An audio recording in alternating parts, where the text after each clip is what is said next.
If I were to choose which small displacement sport bike I think is the prettiest, the Yamaha YZF-R15 is easily going to be my choice. To me, its aesthetical design is heaps better than its competition. Yamaha does really know how to rev my heart. It does not mean that the Honda CBR-150 is unattractive. I like that too. The GSX-150 is also a good-looking Suzuki release. I just find this much more attractive. It's different. It's fresh. It grabs attention. Some people like thin bikes. I do prefer thick ones. This is probably the thickest small displacement motorcycle that's available on the market. Despite its thickness, it looks so sleek. It's like a sportified Yamaha Sniper. And the Sniper is already a sporty-looking beast. Car-wise, it doesn't look like a Ferrari. It looks more like a Lamborghini. It looks so perfect I wouldn't have a clue what design alteration I would do to it to make it look even better. Seriously.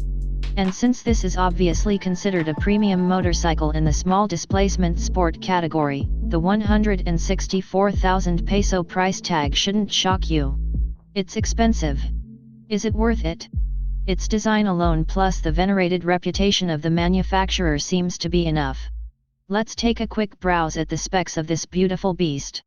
It sports a 155 ml single-cylinder single overhead cam engine. It's liquid-cooled. It has 4 valves. Sport bike lovers would resent it for not having dual overhead cams. This is somewhat valid considering that both its counterparts are equipped with dual overhead cams. I personally don't think it's a big deal. Yamaha has its reasons for choosing SOHC over DOHC. Maybe it's more stable. Maybe it's to reduce costs. I think it's the former. Whatever it is, this is something some buyers would take into consideration. It is fuel injected and has 6 gears. Yamaha didn't scrimp on the shocks as this baby comes equipped with upside-down telescopic front forks. The rear shock has a link suspension. Both tires are tubeless. The front tire is 100/80 thick while the rear is 140/70 fat, which is wonderful. Both front and rear brakes are equipped with hydraulic discs. Unfortunately, this model does not have ABS, which I find more critical than the overhead cams. But to each his own.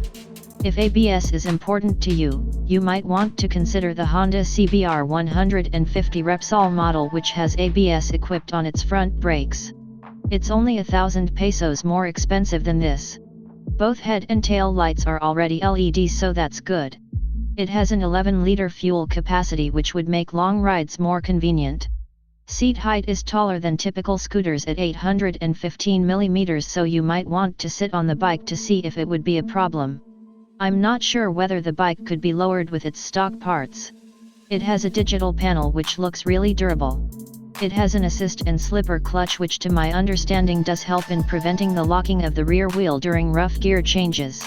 This model does have 2 color schemes, which is a big dilemma for me. It's not because of the few options at hand. It's because both of them are so good looking.